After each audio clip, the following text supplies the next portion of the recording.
What's going on, all you gamers? Today we're going to be having a little chat about Outriders.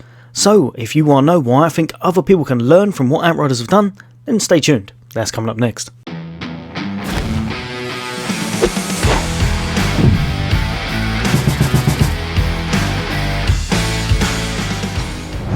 Welcome back, all you guys and girls, as always, for all things gaming, for all things Xbox, and of course a lot more Outriders content along the way. Then why not hit that subscribe and bell icon? Now obviously Outriders is only a few days away now, so fingers crossed we should all be playing it very soon and actually managing to get past that World Tier 5 and seeing what happens when we jump into our ride. But today, like I said, I'm just here to say I think that this may well be the way forward for games, and obviously I base that on absolutely nothing at the moment as the game hasn't been released, so there could be an absolute abundance of issues with it on day one, but I'm really hoping there's not.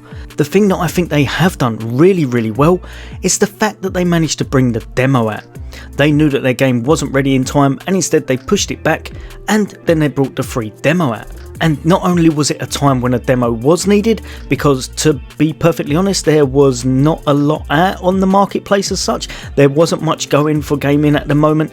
There was quite a few setbacks. Obviously there's been a lot going on in the world at the moment, so everything seems to be delayed, whether it be Gotham Knights, whether it be Back 4 Blood. There's a lot of delays, there's a lot of issues with things, and there's games that have come out that should have been delayed even further. Let's face it, we've all played games recently that probably weren't complete when they were actually released, such as Cyberpunk, Marvel's Avengers, and of course Anthem. Now obviously there's always going to be issues with games, but when you're waiting months and months for them actually to hold up to the value that you've spent on them, sometimes there's a bit of an issue. And I'm hoping that Outriders have used this time wisely enough to work out what they need to do to bring this game out to its full fruition.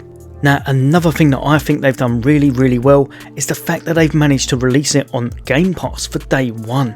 I've been saying for a long time, Game Pass and things such as that are definitely the way forward.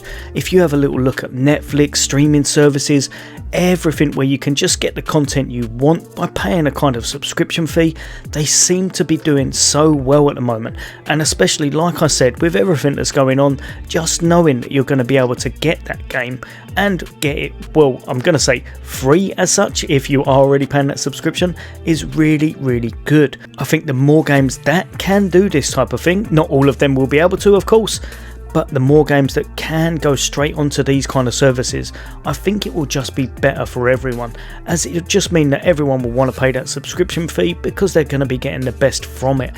And hopefully this should help to make the game have a really big fan base, and a lot more people will probably play it than they originally would have because they can just download it straight away.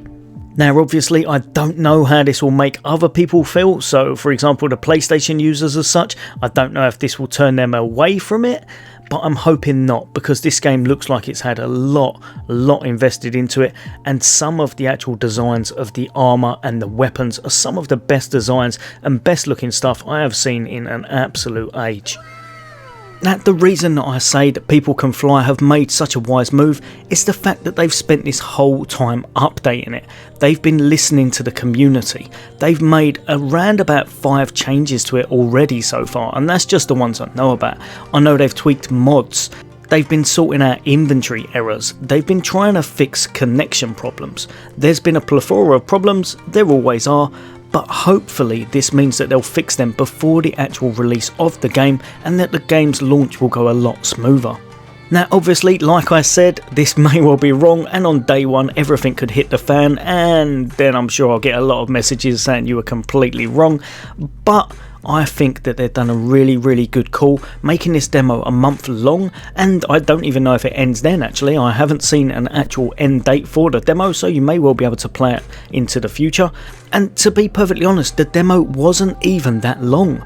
It was of good duration. It wasn't the longest demo, but the amount of hours that people have sunk into it, it has come at the right time, and I think people can learn from it. It may well be a stepping stone for games in the future to go back to the old days when they used to release demos to see if people wanted to buy the games. because games now are not cheap. They cost a lot of money, it's a lot of money to part with, and when you spend £70 on a game that is absolutely not what you thought it was going to be, it can be a little bit heartbreaking. So for me, like I said, there's still things to see. Obviously the day one release is slowly creeping up on us, and fingers crossed all goes well. The only thing I'm worried about for myself is a little bit of the dedicated servers. I know they haven't got any. I want to make sure that the connections are 100% before I give my verdict on this game, but in all honesty, I think they've done a really good job trying to sort it for the day one release, and fingers crossed all goes well and other people bring out demos and such for games before they launch them. It may well help people to decide if this is for them and not feel like they've spent £60–70 on something that they're only going to play for a couple of days. Now, another reason we know this has worked really well for People Can Fly is the fact that this is on the Steam pre-order list.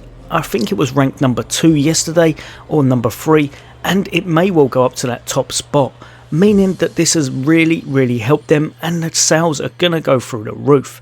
So, like I said, I think other people can learn from this, and hopefully we'll get a lot more demos before the games are released from now on, just so that we can make a better judgment call and hopefully really enjoy the game once it's out. But yeah, that's just my 2 cents on the matter. As always, there will be a lot of difference of opinions. Let me know what you think in the comments. But as always, for all things gaming, and a lot more Outriders on the way, take care. I'll see you on the next day.